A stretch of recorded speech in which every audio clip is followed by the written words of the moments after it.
unexplainable. I can hardly think as you call me, deeper still as you call me, deeper still as you call me, deeper still into love, love.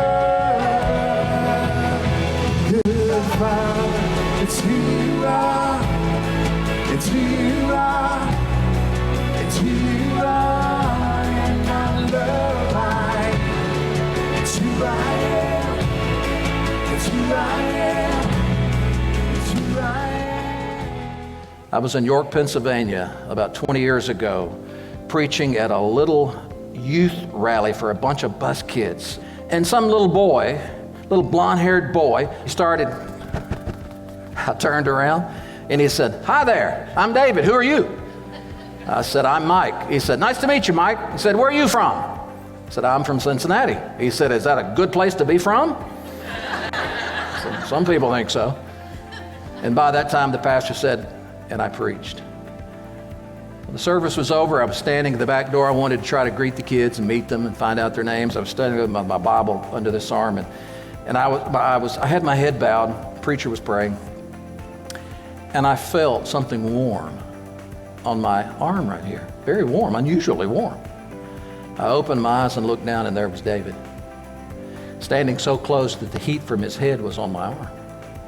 As soon as prayer was over, he whirled around and started machine gun pace asking me questions again. And I was trying to speak to these other kids. He was a nuisance.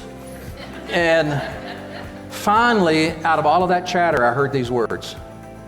I heard him say, "Mike, you're the best friend I've got." I whirled, I put my arm around that little kid, and I said, "David, that's right, I'm your friend." Right after the service, they took us outside a gravel parking lot with one pole and a night light, sawhorses, plywood, and we were going to have banana splits. I hate bananas. And I was a guest speaker, so they fixed me the biggest one they had. They put all that junk on top of it. I'm standing there. Greg, for some reason, I had the most expensive suit on I owned. I was standing there under a street light, holding my Bible, eating a banana split in August, and it was melting, and I was trying to eat that thing when all of a sudden, here's David. He stood so close to me and ate his banana split and asked me a million questions that he soaked a place on the sleeve of my suit that big.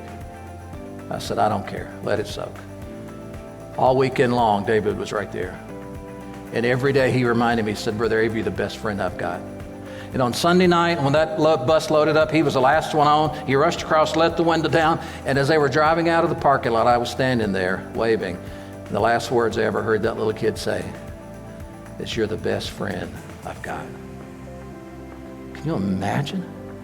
A 10-year-old boy to a total stranger, and I'm the best friend he's got. You ever felt that way? I'm talking to some people this morning who feel that lonely right in the midst of a beautiful place to work, wonderful colleagues, family. You still feel that empty. Let me tell you something. That's why we have the Holy Spirit given to us. My wife's dropped me off at the airport lots of times, and I've said goodbye, but the Holy Spirit's never left. The Holy Spirit is right there. Whatever the problem, whatever the trouble, He's near us. He's there to comfort us. Even when we slop things up, He's right there, our very best friend.